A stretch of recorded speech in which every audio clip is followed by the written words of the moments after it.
Good afternoon. My name is Josh Nadeau, and I am going to be presenting another small business topic today on legal structure slash business entity selection. I want to first start out by saying, by no way am I a lawyer or am I approved to give legal advice, and that is not what I'm trying to do.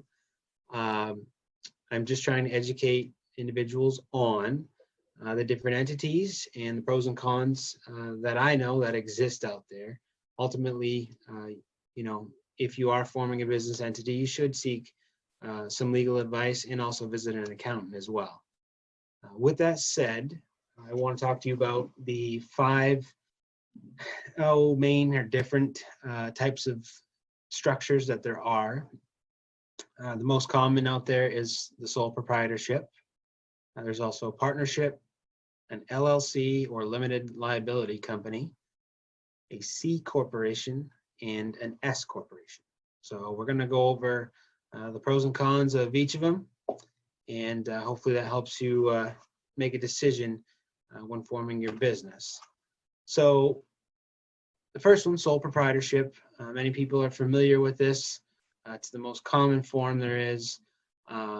Essentially, the owner is the sole owner and is solely responsible for the business risk. Now, the pros of a sole proprietorship are you can get in business very quickly and very easily. That's probably the biggest pro to a sole proprietorship. There are few restrictions and few forms that you need to fill out comparatively to a corporation or an LLC. Obviously, as a sole proprietor, you control all the money that comes in and out of the business. You don't have to share that responsibility with anybody. You make all the calls. You are management, and you can respond to changes quickly. There's definitely less government control and taxation through sole proprietorship. And there aren't the timely record keeping stipulations that are out there for LLCs and corporations if you're in a proprietorship as well. The last big one is a tax one, and you don't have to file a separate tax return. You report your business income or loss on your regular tax return, so there's not two filings. Cons, whenever there's a pro, there's always cons out there as well. And as we said, you're responsible for the entire business, and that can be a pro, but that can also be a con. So liability covers all the proprietor's goods, including his or her house and car. Additional insurance coverage may be needed to cover personal injury or physical loss that may hamper continuity of the business. So because you're the only owner, if you get hurt, the business may not be able to keep on going, which leads into the death, physical impairment, or mental incapacitation can result into termination of the business. Another con is it's generally harder for sole proprietors to raise operating cash or capital, especially in the startup phase. Many people put, a lot of the money and capital that they have as far as their assets, cash, into the startup of a new business, and it leaves no additional capital there when needed down the line. So that is definitely one of the bigger cons that I see with a sole proprietorship. Also, all the decision-making power rests with one individual. And this is subjective, but some people think that a sole proprietorship is less professional than a corporation or an LLC. When you hand someone a card that says Joe's Plumbing and Heating, it doesn't look as professional as Joe's Plumbing and Heating Incorporated or a limited liability company. So very similar to a sole proprietorship is a general partnership. And the big difference is in a partnership, there's more than one owner. In a proprietorship, there's one owner. So a partnership's not a separate legal economic unit, but it's an unincorporated association that brings together talents and resources of two or more people. Partners share both the liability and the risk together. In addition, each partner is personally liable for actions of the other partner, which complicates things or can complicate things. So some pros of a partnership. Ultimately, you share a lot of responsibility. So shared startup costs, which means you probably need to raise less money or take less from your personal savings. Shared responsibilities in work, shared risk and expenses as well. So the shared side of things can be a pro. It can also be a con as well, which we'll talk about. Having a partner can help you because you may have different skills that may complement each other and additional contacts. So it can lead to greater outreach and results. You can offer each other mutual support, motivation. Both of you know what you're going through, and I say both of you, it can be multiple people. So that can be helpful because being in business can be challenging at times. Pass-through taxation. Profits from the business pass through to the owner's personal tax returns. There's no separate filing for the business itself. So again, like a sole proprietorship, there's not a separate tax return that's done specifically for the business. It's reported on your personal tax return. Cons of a partnership. So partners in a general partnership are jointly and individually known for business activities of each other. So if your partner skips town, you'll be liable for all the debts and not just half of them. That's one of the biggest cons with the partnership. And I've seen it happen before, and a lot of times people don't understand that they're sharing the liability. You also share the profits. So, you know, if the business does really well, you're going to have to share in the profits. It's not all yours. You also don't have the same control you'd have if you were a sole proprietorship. Since the decisions are shared, disagreements, differences in opinions can cause issues. So a quote on the bottom: "A friendship founded on business is a good deal better than a business founded on friendship." So if you're pulling your personal friends in to start a business, that might be a bad thing. If you make friends out of starting a business, you're better off doing that. So in a partnership, everyone should form what's called a partnership agreement. And is it something everyone does? No, but it's something they should do. So it's just a document that establishes the terms of the partnership between two or more people. This is a little blurry, but this is just a very basic example of a partnership agreement.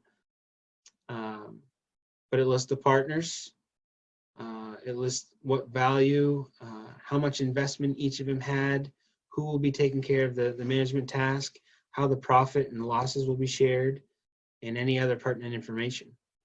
And this is a document. Once you sign it, it's legal, and you know, it can be used in court if need be.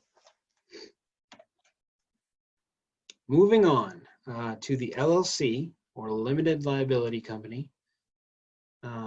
This is a form of business ownership in which the members, also known as the owners, have a limited liability to their investment in the entity.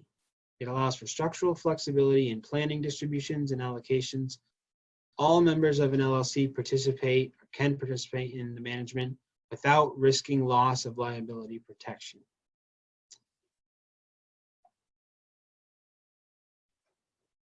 So pros of an LLC, more flexibility. Although an LLC must file articles of organization with the state, it has a much more flexible management structure than either form of corporation that we're going to talk about. As the title suggests, limited liability, it protects the owners and shareholders from personal liability in case of judgments or debts against the business. So I get asked this a lot, and again, I'm not a lawyer and I'm not giving legal advice. To the best of my knowledge and what I've been taught is,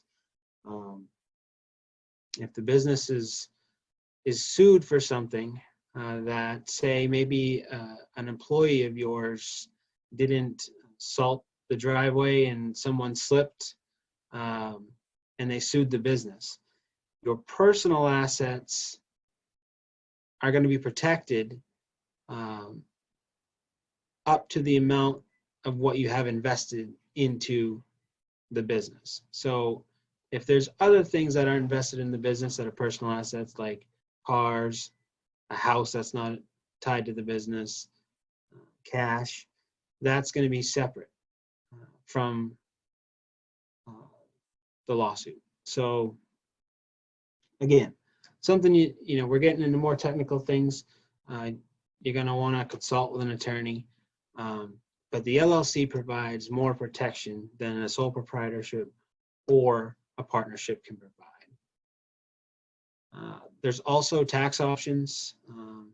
So the LLC can choose whether it wants to be taxed as a sole proprietor, a partnership, an S corporation, or corporation. Fewer compliance issues. In many states, an LLC doesn't have to have a meeting with its board of directors, and there's typically less paperwork to file on a monthly and annual basis. Since you form an LLC, it's actually its own entity. So, you know, if there is a catastrophic event to the owner, like I gave you in the sole proprietorship example, the LLC can and will continue. The entity doesn't pass along with the owner. And for formation purposes, you can form an LLC with as little as one person, but you can also have an unlimited amount of members, which is a big perk as well. Cons of an LLC. So if you're not an active owner in the business, you cannot take a wage, and instead must take your percentage of profit at the end of the year or draw. LLCs sometimes can have high renewal and startup fees. I know the startup fee in Maine is $175 to file an application with the state. If you seek legal advice, which I suggest you do, you know, there will be legal fees involved from the lawyer's office as well. Renewal rates are not as high as $175. I don't know what they are currently.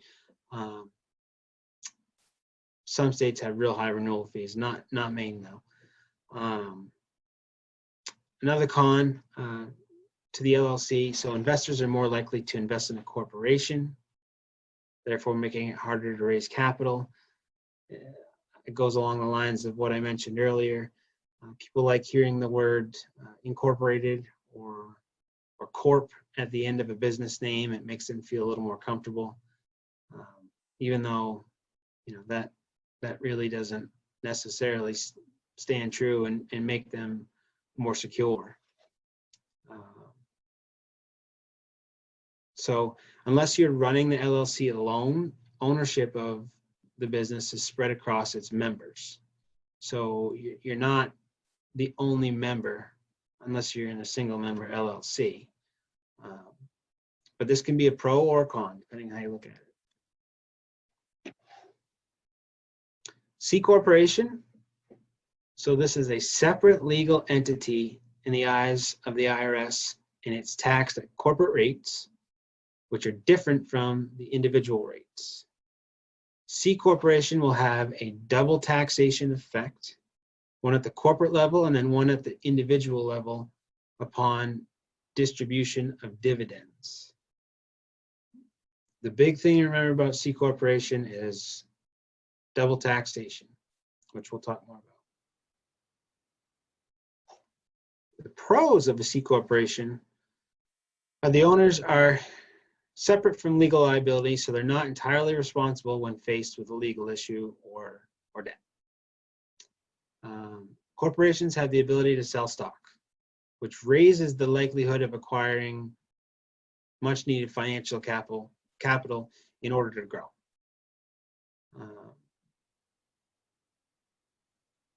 It's a well-established structure with clearly defined roles and agendas.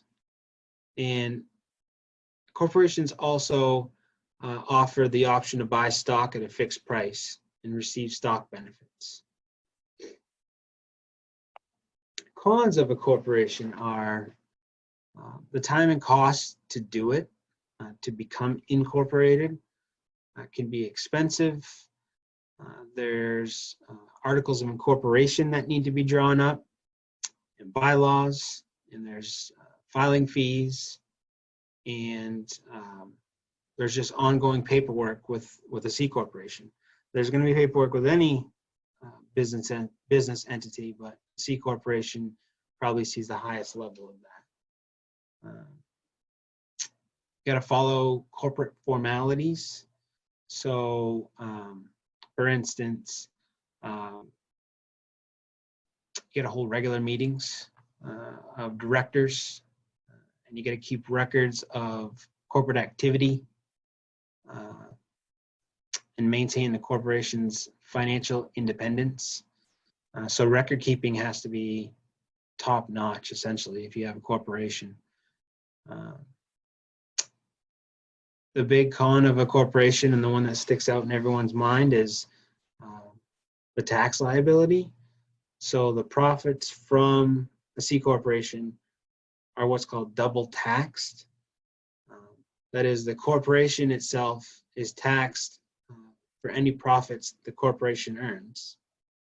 And then the individual stockholder who earned profits from the corporation, who gets that in the form of dividends, those dividends are also taxed. So there's two taxes there. And as a result, there is another option. It's called the S corporation. So as like the C corporation, it's a separate legal entity in the eyes of the IRS that provides shareholders with some limited liability and has some non-tax attributes at the corporate level. That's the big difference. S corporations are regular corporations. You can't have an S corporation unless it meets the criteria of a C corporation. And they elect to be taxed under what's called subchapter S. To qualify for this subchapter S status, you can only have one class of stock outstanding, meaning you can't have various numbers of stock that are worth different amounts to different shareholders. Each stock has to be worth the same amount per one share stock per shareholder. You must have no more than 75 eligible shareholders. And as I mentioned, you must meet the criteria to be an eligible corporation. So the big pro of an S corporation, and why everyone likes to elect that route if they can, is the federal taxes. So federal taxes at the corporate level are avoided. So there's not that double taxation effect that a C corporation experiences. The shareholder does not have personal liability for business debts and liabilities of the corporation as well, which is another major benefit. Cons, the time and the cost of the paperwork, which you're going to have that even if you do a C corporation.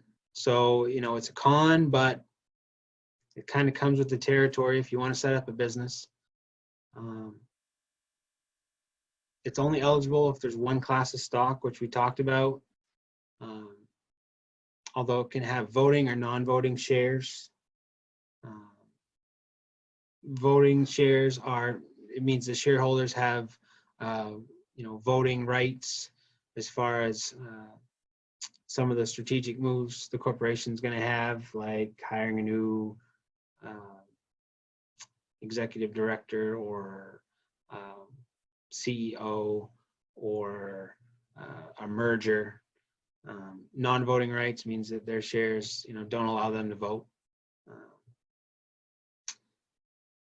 So therefore, there can be different classes of investors who are entitled to different dividends or distribution rights. It has to be all the same across the board.